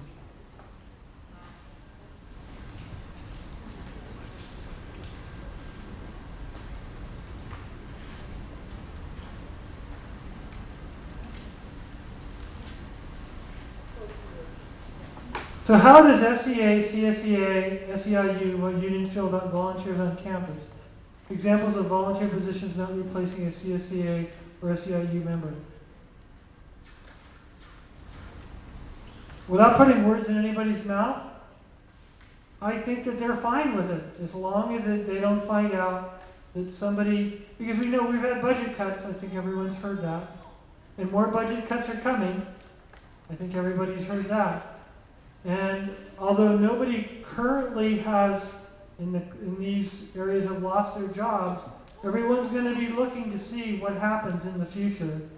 I don't know what's going to happen, but we just need to be aware that we're having people do things that they should be doing. And if they're not, then it's up to the administrator to gently say, hey, I'm glad you're here, but you can't do X, because that's the job of the campus assistant, or that's the job of the office staff, or whomever it is. I haven't heard anything from them, but the moment I do, I'll let this group know and this group go about it. But I haven't heard anything as of yet. And I think that's because we've got the message out to the administration early on in the beginning of the year.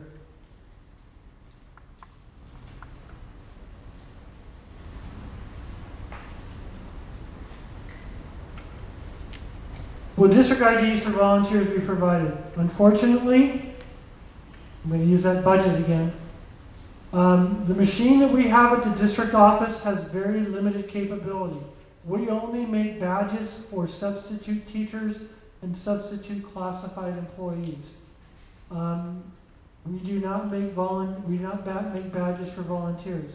School sites can make a particular type of badge, but I would caution them about the badges that come from LifeScan. I will tell you a story. I will not name the school. Some individuals showed up to the school when the company LifeTouch came to take pictures. LifeTouch is the company that takes the pictures for the kids. These individuals found out that there was going to be pictures taken that day. They took a picture. They just said, hey, I'm a volunteer. They were not cleared volunteers. The principal did not know why they wanted a badge.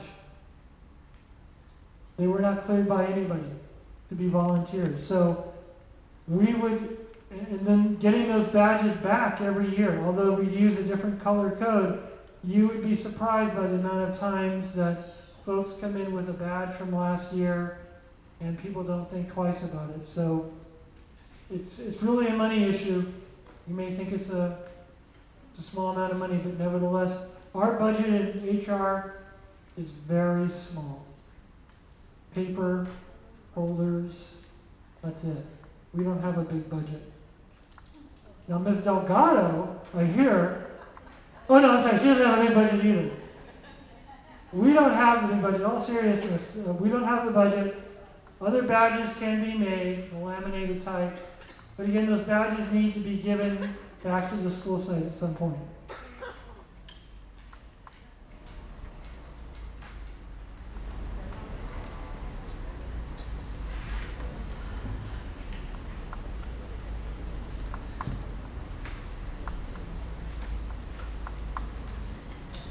Oh, okay. So how long does the process take from beginning to end? So once the applications come to us, we fill out the Google Sheet. And I would show you the Google Sheet, but it's got names and phone numbers on it, and I don't really want to do that. And only limited people, only school personnel can see it. So once we get the application, it goes in. If the parent goes down and gets fingerprinted right away and does the the mandated reporter and all those other trainings right away, it shouldn't take more than 5 to 7 business days to get it done. However, understand, please, this job was given to HR last year to clear volunteers. In the last year, we've had 150 people leave, and we've posted 500 jobs. Doesn't mean we've hired 500 people. We've just posted the jobs over and over again, internal only. So we're on short staff like everybody else, and we're also trying to clear the volunteers. Last year, we were fortunate in that Heather Bowles, some of you remember Heather, she was able to help us. Heather's back in the classroom. And really, I don't think Satan Federal has the manpower to do this either. We're trying to make it work. We recognize it's frustrating. I'm frustrated with the process as well. We'll try to make it better next year. At the end of this year, we're going to send out the same form we sent out last year, which is we're going to take all the volunteers this year. We're going to do this volunteer application for 2021. We're going to fill it all out using a process called mail merge. We're going to give it to the site. And all we need the site to know is have the principal sign off. Do you want this person back as a volunteer, and do they want to be back as a volunteer, or do you not want this person back? So then all they have to then do is the mandated reporter and the JPA trainings, and we're good. Last year I did the same thing and got back most of them. There's 6 schools that didn't send them back to us. So I don't know, I can't even remember what the 6 schools were. But most schools got them back to us within a week. So we'll do that again to try to make it faster.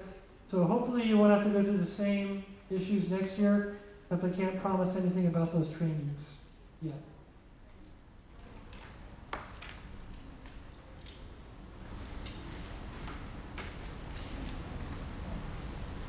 Okay, this is a tricky one. Wait a minute, every single volunteer goes through the steps? Well, they should. Hopefully we've caught everybody and done it right. It should be everybody. Now again, last year if they volunteered, they don't have to do it again. Except for the trainings. They have to do the trainings every year. And then this is the second question, I think. Can you help with copies? Or in the office or in the classroom? Depends on what you're doing and how often you're doing it. So if there's a person out there copying every day, that would be a problem.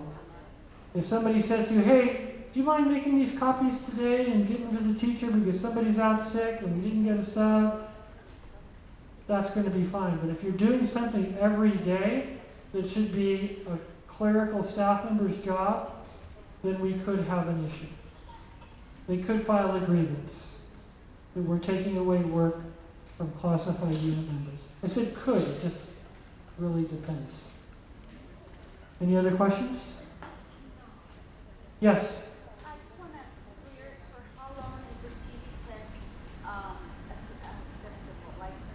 acceptable? We typically go, it's every 5 years for teachers. We typically look when you're getting close to their 4th year, like 4 years, 6 months, we're saying you need to get it done again. But it's usually 4.5 years is when we start to ask people to get it done. We start sending out letters to all of our teachers and classified staff like 6 months before theirs is due. We try to do the same thing with the volunteers. Thank you. No more time. Okay, sorry. Thank you. So, las preguntas que tengan, por favor, escríbanlas y nos las dan y después nos los van a contestar, por favor. Vamos a pasar con el siguiente tema con la señora Griselda. Un aplauso a nuestro presentador. Muchísimas gracias.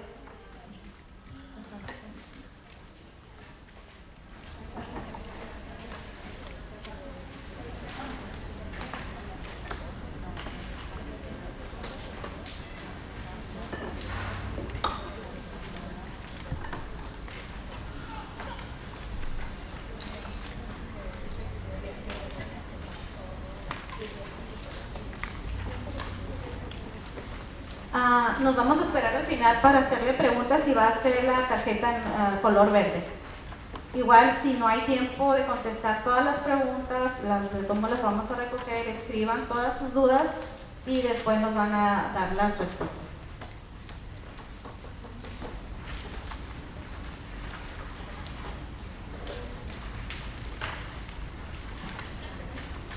Buenos días.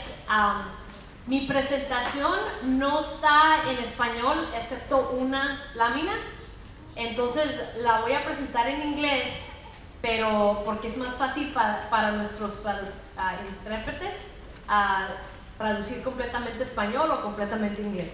Entonces me perdonan por la falta de las láminas en español, pero el documento que tienen, que hicieron copias, eso está en español. Esas sí están traducidas. Así que ustedes tienen toda la información en español. Actualmente tienen más información que lo que tengo aquí, pero yo voy a hablar mucho de los temas que tienen en sus paquetes. All right. So, who can tell me what our parent involvement policy is in our district? We have one. We have a parent involvement policy. But before we get there, I'm going to test you. Vamos a hacer una prueba. What does this chart, ahora tengo que hacerlo acá también. What does this chart tell you about parent education? In your group, I want you to look at this chart, whether you have it in your handout or up here. And what does this say about parent education? I'm going to pick on a couple of tables to answer this question.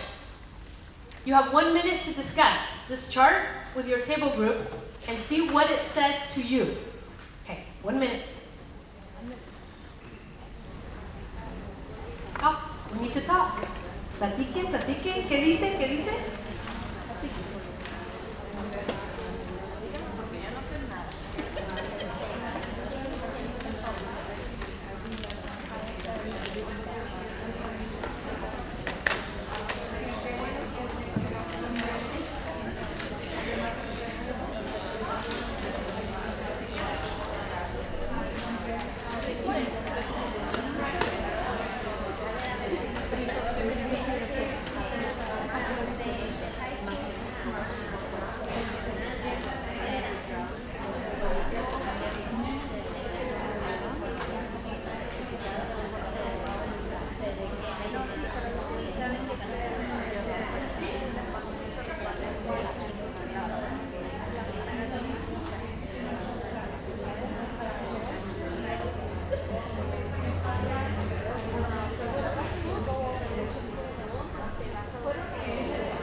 Okay, so 5 more seconds, and I'm going to pick on a group.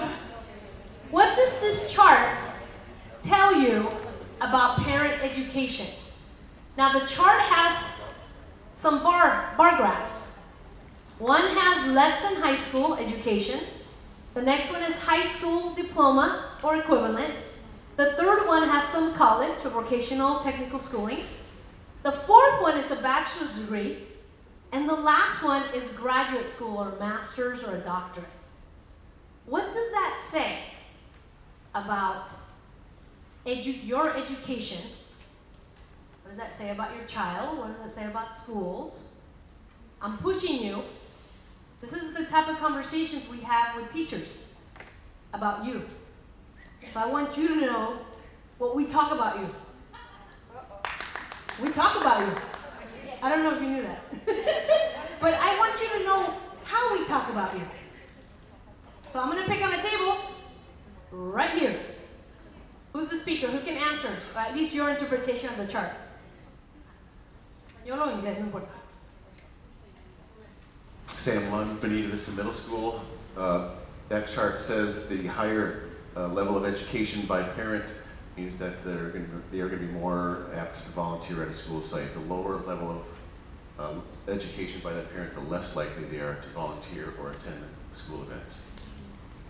Why? Good question. I'm going to pick on this table now. What do you think? Why? So the why, I believe, is that as an educated parent, you know what to expect and what the outcome will be for your life, the quality of life, so you're going to encourage that for your child, because we all want the best for our children. Right, excellent. So, if you, as a parent, don't educate yourself, you automatically determine, unintentionally, the education of your child.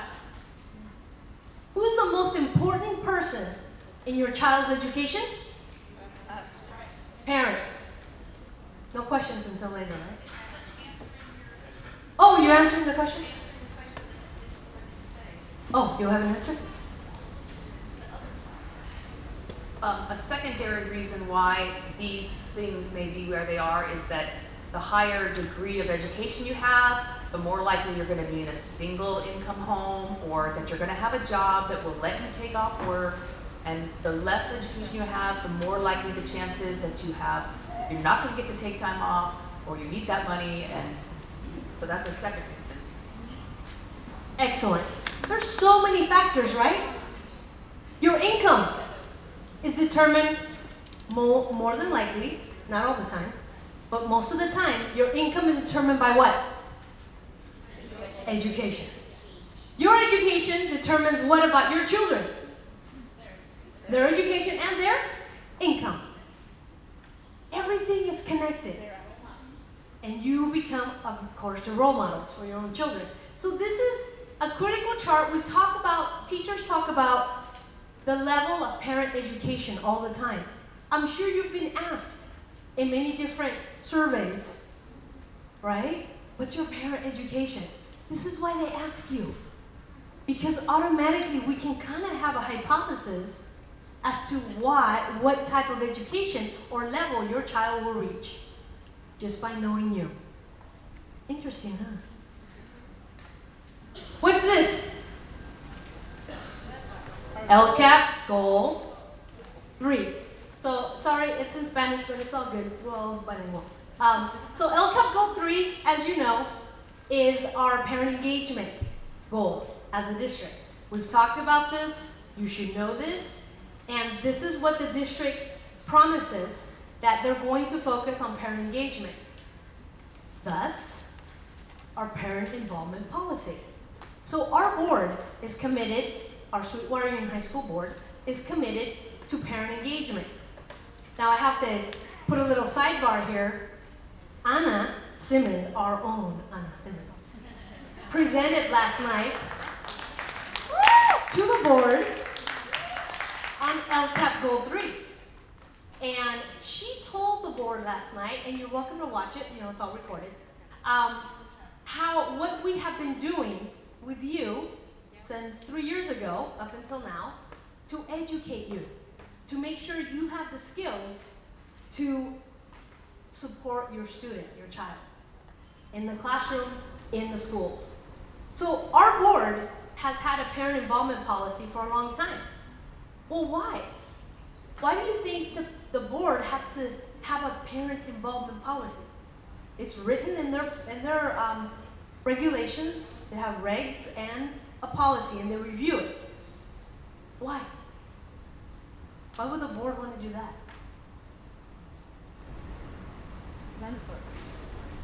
It's required.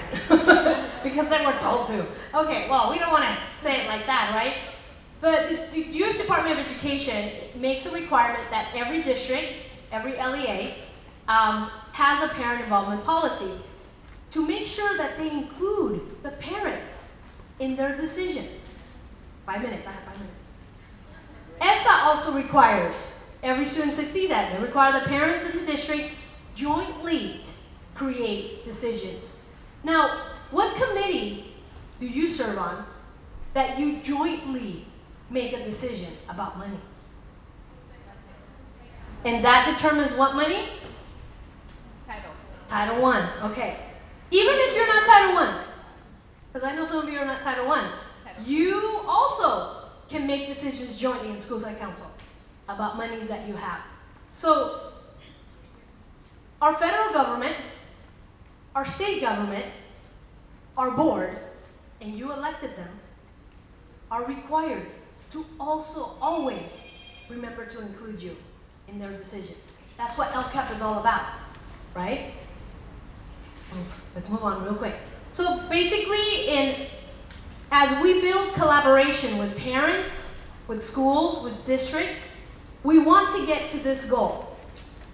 If we work together as partners, we will reach student academic achievement.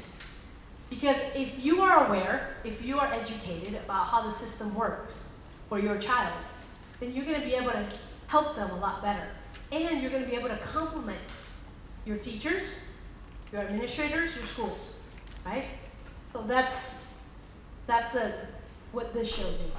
And then we have, the board recognizes that parents or guardians as children's first and most influential teacher.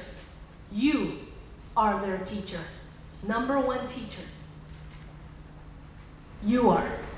And I know some of you say, well, you know, I don't like to read, I don't do math very well, I just got to the 10th grade and you know, life happened, couldn't finish. But you know what, my child's gonna finish. He's gonna graduate from high school and he's gonna go to college and he's gonna, wow, you have a lot of plans for your child. We all do. But you know what the most powerful force for a child to do what you want? Who can tell me? Who has discovered the secret? Excellent. Don't tell them to do it. Don't ever tell them to do it, because you know what you're going to get. Model it. Show them, right? So that's the most important part. You're the most influential teacher. And, of course, we have a board policy. If you want to have some good reading, this might be homework for you. And I think you have a handout. Board policy 6020. This is public information. It's on our board docs and it's in their packet too. And definitely this explains to you the requirements that, especially with our Title I funds that we handle here in the state and federal programs in my office.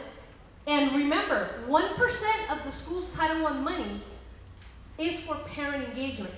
Every school has money. Not a lot, right? Not a lot. But they have money to support you.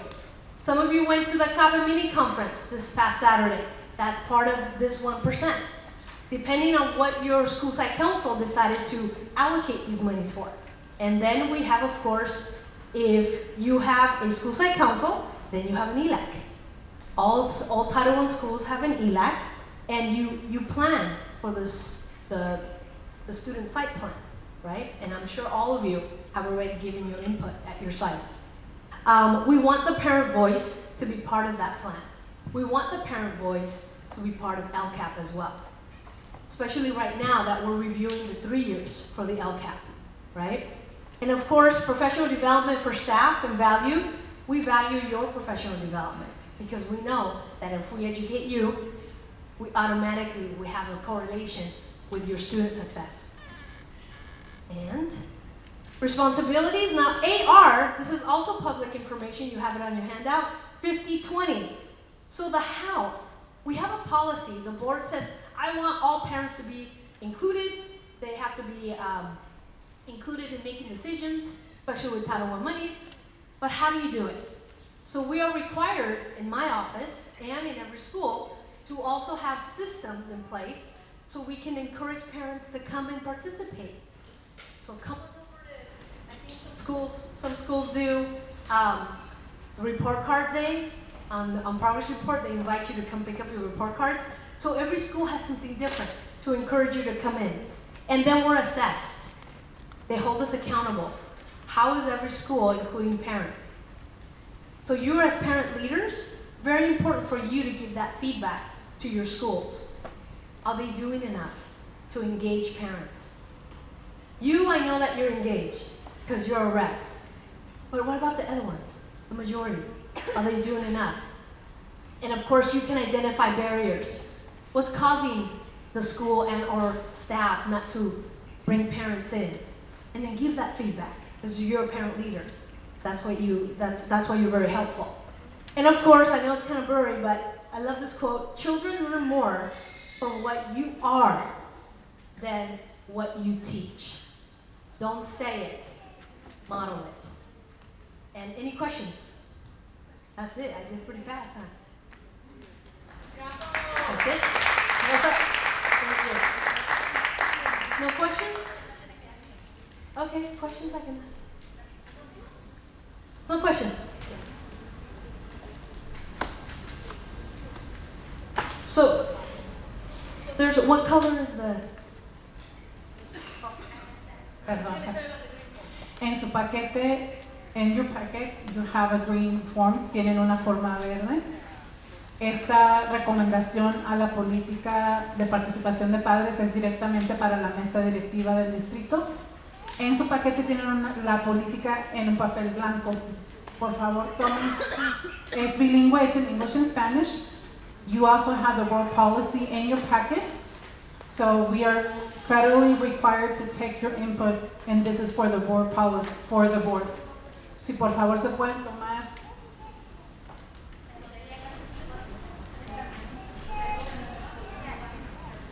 Si se pueden tomar 5 minutos, pueden discutirlo como mesa.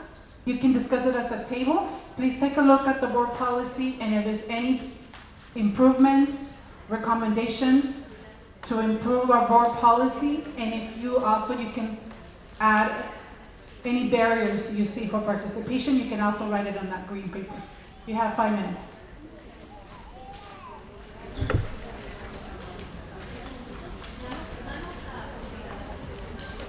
Sí, hemos extendido a 10 minutos para que tengan suficiente tiempo. Sí, son 10 minutos.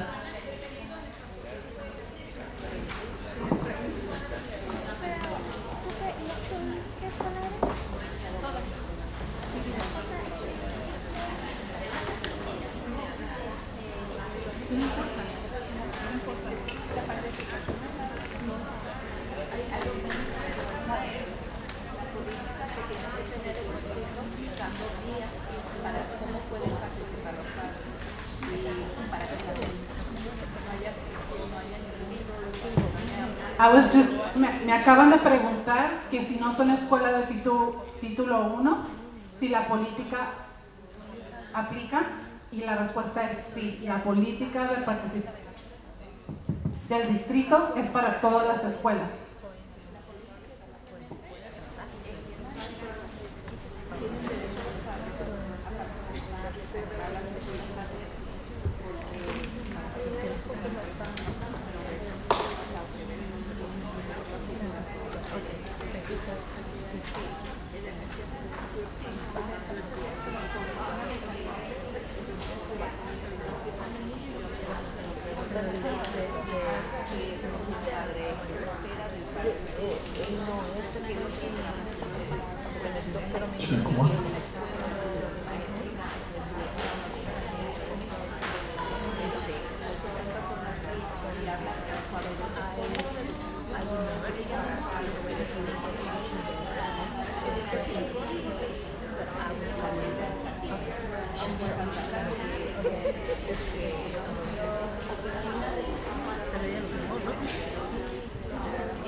Tienen 5 minutos.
Ya solamente nos quedan 3 minutos, por favor, si pueden escribir sus ideas ya, empezar a escribirlas los que no lo han hecho. Es muy importante para nosotros tener esa información.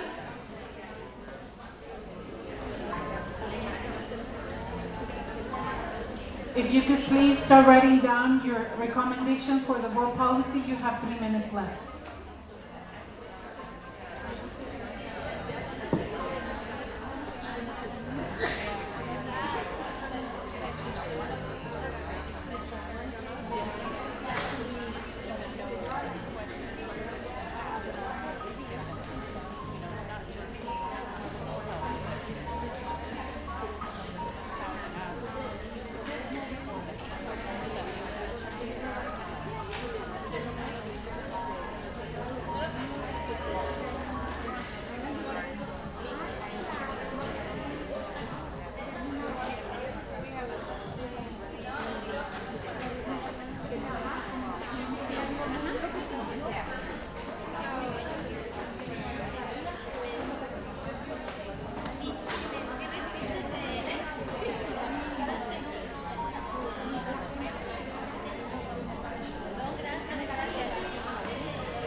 Continuamos.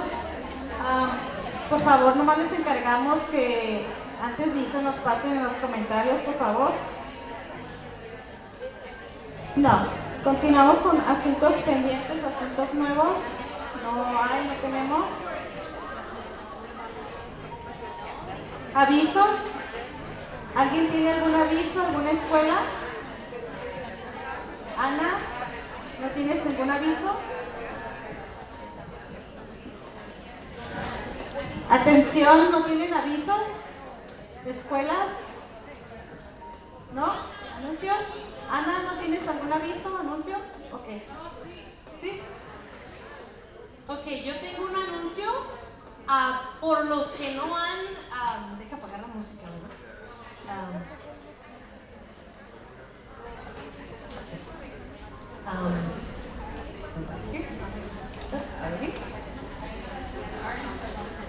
Ok, me han estado preguntando de cómo llegamos a la grabación del mes pasado de esta junta. Entonces, si se va a nuestra página de State Federal, y aquí la puse, es nuestra página aquí, y así es, State Federal Programs del distrito. Aquí mismo pueden conectarse al YouTube. Tenemos un canal, we have our own channel, it's called Sweetwater Connected. So, si hace clic ahí y la lleva a YouTube, que es aquí. So, cuando llegue a Sweetwater Connected on YouTube, this is our last meeting. Okay? So, si quieren ir a pasarse unas 2 horas, let's spend the next 2 hours recapping our last meeting, or Hugo, and can we give a hand to Hugo, our amazing video producer there, and you can go in and review our last joint meeting. This meeting recording will be uploaded probably tomorrow or the day after, and you can watch any of the parts. Lo que yo hago es, me voy como a la junta del distrito de anoche, voy y nomás busco lo que quiero mirar. So when I do this, I go back and I don't watch for 3 or 4 hours. I just go and fast forward and look and see the part or the person I want to hear speak, and I just watch that piece. So that's the whole point of having this recorded. So you can have access to it in a meeting. If you're in an ELAC meeting or school site council, hey, we talked about this. You can just go and link up and say, that part, that's what I meant. Sometimes other people say it better than you can, but you know what you're saying. So use it. This is for you. Esto es para ti, para ustedes, para que se puedan tener algo para referir, lo que quieren decir, lo que quieren hacer. Y por favor, denos sugerencias de cómo lo podemos hacer mejor, ¿verdad? Y el otro anuncio, en sus mesas, on your tables, you have a Latino Summit flyer. Esta conferencia, si no han ido, les conmuevo que hagan planes hasta febrero. Okay, I'm really early on this one, just in case, for those of you who like to plan. This is not until February at the county office. This is when every year, we release the state of our Latinos. So you saw some data on equity and inequities in our Latinos and African American population, and even in our female-male data.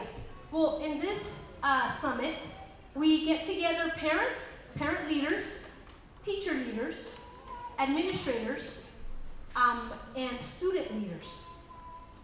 And they come together and look at charts and look at data and come up with some conclusions as to what can we do.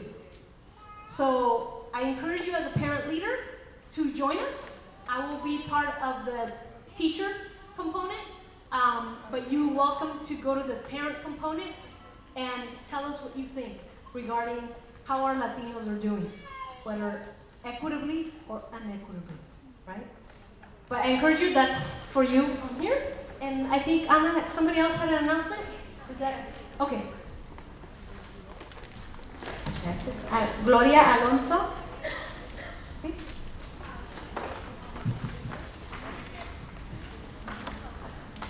Gloria Alonso de Bonita Vista High. Quería hacerles una pregunta con respecto a Title I. Lo que pasa que estuvimos en nuestro School Site Council y hablando sobre Title I funds. Nosotros recibimos 70% del dinero del Title. El 30% nos iban a dar después, pero ahora el distrito dijo que no nos van a dar el 30% del Title I porque están haciendo justificaciones. Entonces quería saber si alguien nos podría clarificar eso. ¿Por qué no se le va a dar a la escuela lo que se le ganó?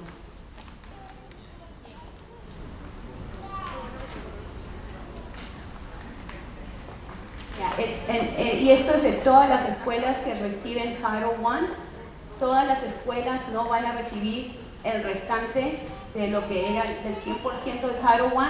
Solamente van a recibir 70% y el 30% lo está agarrando el distrito.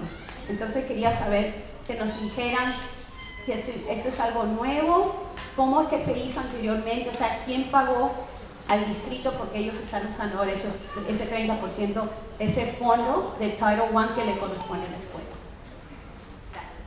Gracias por su pregunta.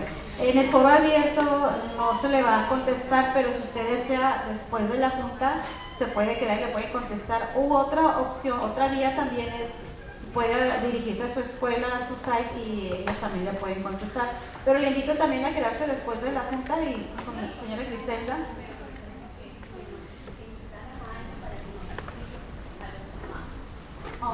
A eso sí a mí ya me dijeron en la escuela, ya nos reunimos en el School Site Council, pero a mí me gustaría que viniera un representante del distrito y que nos dijera por qué esos fondos que nos corresponde a las escuelas, porque cada escuela, esos 30% es de nosotros, en este caso estoy hablando de la escuela de la que pertenezco, exacto, pero así es para todos, muchas escuelas, ahí yo tengo la lista de todas las escuelas que el 30% no se les va a dar, porque el distrito se va a quedar con ese dinero para cubrir.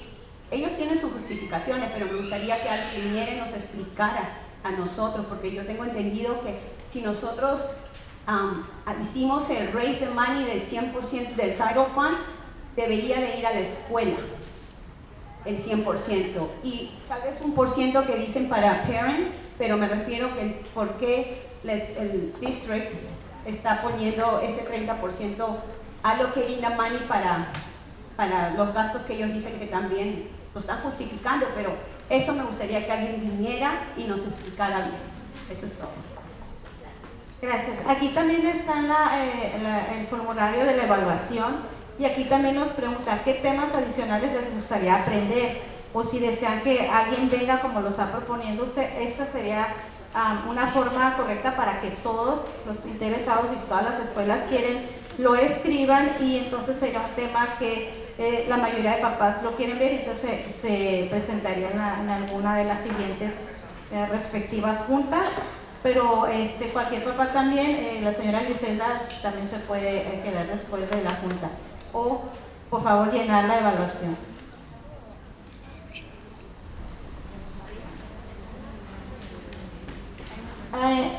Pues nomás eso, por favor, no se les olvide la evaluación, y también darnos sus sugerencias, las hojas verdes, por favor, nos las dan. Y ya cierre de la sesión.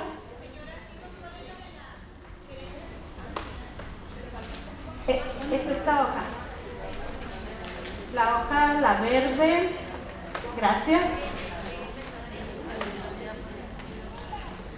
Todavía podemos recibir preguntas. Tenemos 5 minutos. Nos fuimos rápido. Y vamos a terminar a tiempo. Si tienen más preguntas, las pueden escribir y nos las pueden pasar.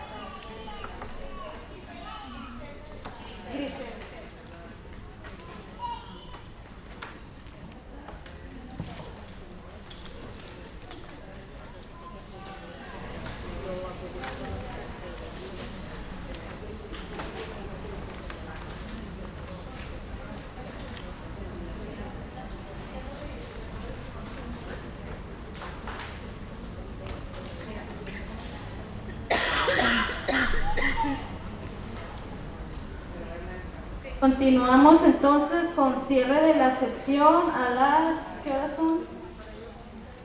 11:26, y la siguiente junta ya son separadas. La de DPAC va a ser en diciembre 11 y la de DELAC diciembre 12.